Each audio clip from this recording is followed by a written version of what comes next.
রাজধানীর মধ্য বাড্ডার গুদারাঘাট এলাকায় সন্ত্রাসীদের এলোপাতাড়ি গুলিতে গুলশান থানা বিএনপির যুগ্ম সাধারণ সম্পাদক কামরুল আহসান সাধন নিহত হয়েছেন। রোববার রাতে গুদারাঘাট এলাকায় এই ঘটনা ঘটে। পুলিশ ও প্রত্যক্ষদর্শীরা জানিয়েছেন, গুদারাঘাটের ৪ নম্বর রোডের নূরজাহান মঞ্জিলের সামনে চেয়ারে বসে আড্ডা দিচ্ছিলেন সাধন।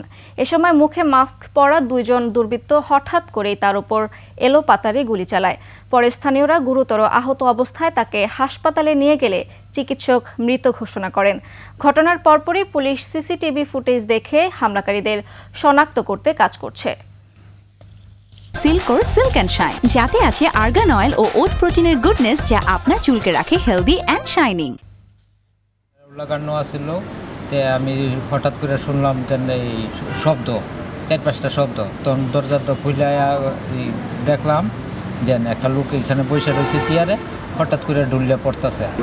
সবাই আঙুল অফিসে গেলো, সোসাইটি অফিসে গেলো, যাওয়ার পরে ফুটেজ দেখলো, লোক চিনতে পারলো না, মাস্ক লাগাই নেই।